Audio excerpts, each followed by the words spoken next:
Hey guys, welcome to the Liberal Hive Mind, a channel solely focused on exposing the abundant hypocrisy of the left. Yep, here we are talking about the same topic once again. It's literally impossible for me to take these Democrats seriously when they try to fearmonger or they talk about political extremism. During the 4 years of Donald Trump's first term, all we ever heard was how lefties are at risk, minorities are at risk, and hate crimes this and hate crimes that. Oh, right-wing political extremism. It's hard to take any of that seriously when you know the exact opposite is true. With all the reporting and all the articles that we've seen from lefties and people of particular minority identities and minority groups writing articles of just how fearful they were to go to a Trump rally with everything they heard on CNN and MSNBC, and they were shocked and dismayed to go to a Trump rally and see nothing but love and smiles and patriotism. Meanwhile, conservatives, right-wingers, and Trump supporters are regularly facing threats of assault, attacks on their body, attacks on their reputation, their livelihoods, being doxxed and intimidated, with their politicians basically endorsing it and calling for it. Let's make sure we show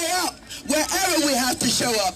And if you see anybody from that cabinet in a restaurant, in a department store, at a gasoline station, you get out and you create a crowd.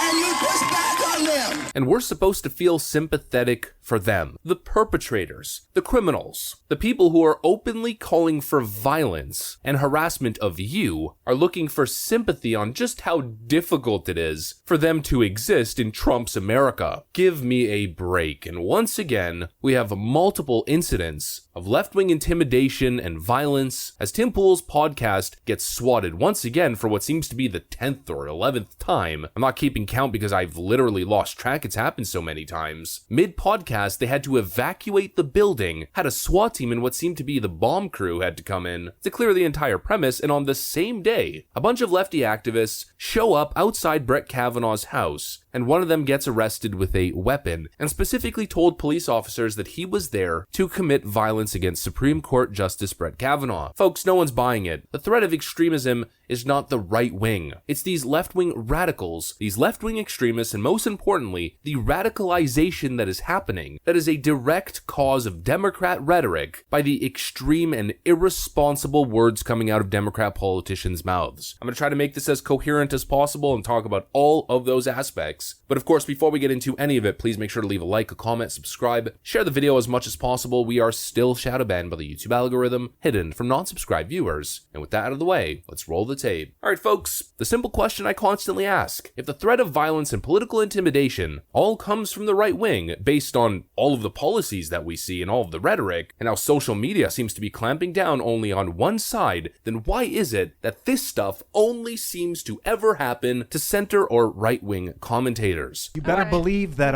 you see a lot more fires. You guys, I love you.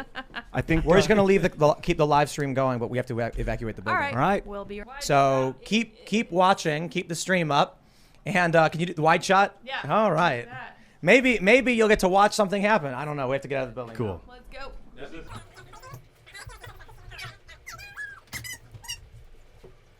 Please, I'm waiting for a single example where this has happened to anybody on Twitch or any left-winger that represents the opposing political side. I'll wait. I always make this point and I will make it again. There is a reason why I don't show my face. There's a reason why I keep my identity hidden. It's not because I'm shy. In fact, I would actually prefer running this YouTube channel with my face revealed, but it's just not responsible. I would be putting my family in the home that I am trying to build at risk by doing so. And that is the sad reality of the political dynamic in the Western world. Right-wingers live in fear. We live with paranoia. We can't speak out and participate in public discourse lest we face the wrath of the HR department and left-wing coworkers who will try to go out of their way to get you fired, to destroy your career and your livelihood. We can't operate in the political world as politicians or commentators lest we face the wrath of the mob, Maxine Waters' radical left-wing mob, that show up in front of your house or show up at the restaurant that you're trying to have dinner peacefully with your family at to get in your face or inflict violence on you. And you know what? It is Maxine Waters' mob. It is the Democrat mob. We all remember maybe a month ago, the whole scandal involving the White House where Jen Psaki said this.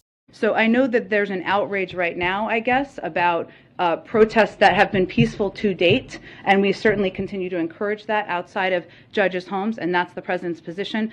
And then, of course, lo and behold, group that doxed and led protests at Brett Kavanaugh's home issued call to, quote, eject justice from the court, witness one elite white man punished and discarded for his crimes at the exact time a would-be assassin was on the scene near Kavanaugh's house. The mob shows up in front of Brett Kavanaugh's home.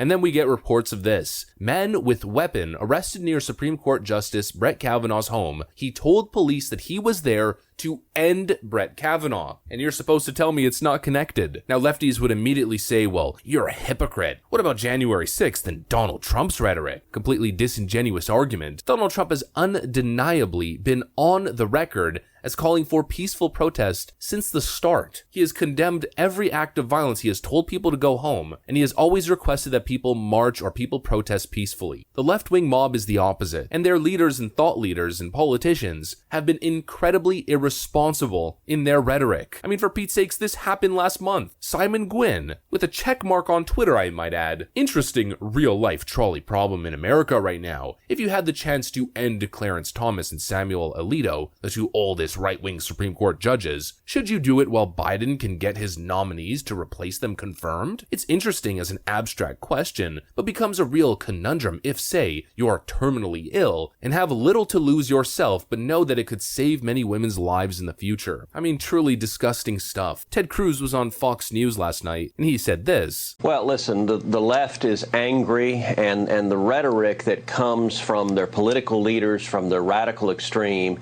is getting more and more heightened. And the problem is what we saw early this morning with the lunatic that came to murder Justice Kavanaugh. That is a lunatic following through on the deranged rhetoric from elected Democrats. And when you see it is now becoming more and more common that leftists scream, curse, harass, as you know, Maxine Waters instructed leftists to do that, and it is deliberately inciting violence. And he is right on the money. Democrat rhetoric has been so hyperbolic, so extreme, so irresponsible that this radicalization that we're seeing of left-wing activism is a direct result of their irresponsible words. They've been on the wrong side of all of these issues. They've enabled, ignored, cheered on, and even called for bailing out rioters, people who are literally breaking the law, burning down buildings, assaulting people, total mayhem and chaos. They are on the record justifying, endorsing, calling for violence, and playing the apologist role for these kinds of extreme actions. And they're constantly pushing irresponsible, inflammatory rhetoric that riles up the mob and adds fuel to the fire and creates this extremism. Here's an event that transpired just the other day with many of the top House Democrats, and just listen to the stuff that they say. The great replacement theory has gone mainstream thanks to right-wing Republican pundits like Tucker Carlson, who mentioned these theories more than 400 times on the most watched news network in the country. Top Republican leaders use it as a political weapon. It now threatens our very existence as a democracy and as a society. Our lives and our sense of safety are threatened.